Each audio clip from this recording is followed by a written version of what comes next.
আজকে দেখো চলে এসেছি আমি একটা নতুন ভিডিও নিয়ে, ডুমুরের ভিডিও নিয়ে। সেটা আমি শর্টে দিয়েছিলাম, জিজ্ঞাসা করেছিলাম তোমরা কি জানো সেটার নাম বলবে।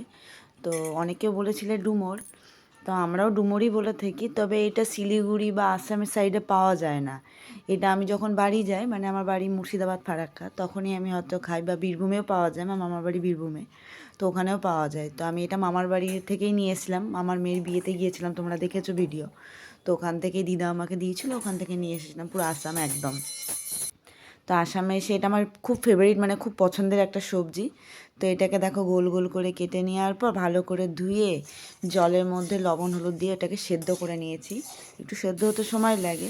এই যে তেল গরম করে দেখো, আমি হাফ হাফ করে রান্না করে দেখাচ্ছি যে তোমাদের কেমন লাগে, বা যার যেটা পছন্দ সেটা করতেই পারো। তো এই যে গরম তেলের মধ্যে ডুমুরগুলো দিয়ে দিলাম। অবশ্যই তোমার একটু কষা কষা লাগে, তো সেখানে একটু মিষ্টি দিতে লাগে। তো আমার একটু লবণটা মনে হয় কম ছিল, পরে থেকে দিয়ে দিয়েছি। তো এই যে নাড়াচাড়া করছিলাম, নাড়াচাড়া করতে করতে তোমার অন্যদিকে কাজ করতে গেছিলাম। কিন্তু কাজ করার পর একটা বিভ্রান্তিকর কাণ্ড হয়ে গেছে, সেটা তোমাদের কি বলবো, সেটা তোমরা দেখলেই বুঝতে পারবে।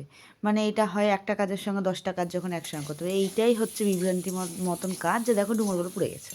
তো কী আর করা যাবে, এতগুলো ডুমুর তো আর ফেলে দেওয়া যাবে না। ওই জন্য সেই দিনকে এটাকে আর দেখো একটু মিষ্টি দিয়ে দিলাম বললাম, তো সেই দিনকে আর এটাকে আর ফেলে দিইনি, এটার মধ্যে কোনো মশলা টশলা দিইনি।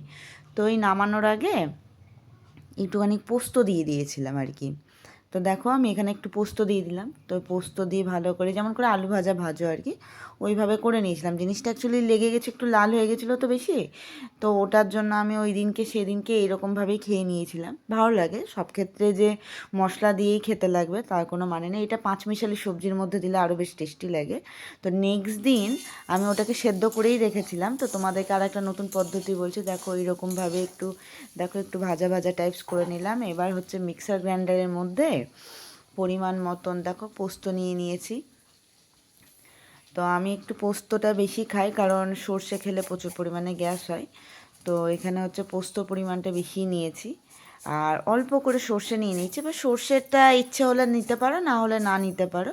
তো এখানে তুমি পোস্তটা না নিয়ে পুরোপুরি সর্ষে দিয়েও করতে পারো, সেটা টেস্ট লাগবে। এই দেখো অল্প একটু চিনি দিয়ে দিলাম, চিনি দিয়ে নাড়াচাড়া করে আমি ওটাকে একটু একদম সিম আঁচে দিয়ে পোস্তটাকে তো মানে ঘোরাতে লাগবে, না হলে তো হবে না।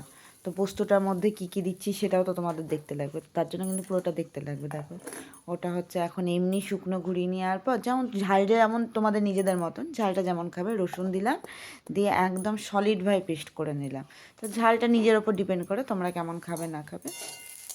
এবার দেখো এই দেখো এটা একদম ভাজা ভাজা রেডি। তাই এর মধ্যে যেমন এই পোস্ত বাটা, পোস্ত সর্ষে যেটা বাটা ছিল ওটা দিয়ে দিলাম, পেস্টটা দিয়ে দেওয়ার পরে কি করব বলো, আমার ভাষাগুলো না ঠিক আমাদের নর্মাল একদম মুর্শিদাবাদের ভাষার মতন। তো ওই জন্য ঠিক অত পেস্ট হ্যানা ত্যানা অতভাবে বলতে পারি না। তো যাই হোক, এই দেখো আমি আবার এখানে একটু কাঁচা সর্ষের তেল দিয়ে দিলাম।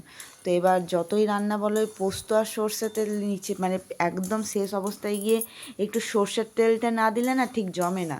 তো এই সর্ষে বা পোস্ত দেওয়ার পরে একটু যদি মনে হয় যে লবণ দিতে লাগবে, তো সেটা তোমাদের মতন দিয়ে নিতে পারো। তো আমি যেমন দিয়েছিলাম মনে হয়, তো অবশ্যই ওটা একটু স্কিপ করে গেছি, ওটা দেখানো হয়নি। তো দেখো একদম নাড়াচাড়া হয়ে গেছে। তো এই টাইমেও তোমরা একটু তেল দিলে দিতে পারো, ভালো লাগে আর কি। মানে ওই কাঁচা সর্ষের তেলের যে একটা স্মেল আসে, তো ওটা বেশ খুব ভালো লাগে। তো চলো, আরে তবে হ্যাঁ অবশ্যই এটা খাওয়ার সময় ডাল করবে, ডাল দিয়ে ভাতটা খাবে, ভাত দিয়ে ডুমুর ভাজা দিয়ে খাবে, ওফ কি টেস্টি। আমার তো খুব ভালো লাগে। তোমরা জানিও তোমাদের কেমন লাগে, তোমরা অবশ্যই বাড়িতে ট্রাই করে জানিও। টাটা, বাই বাই, পরে ভিডিওতে দেখা হবে, বাই বাই।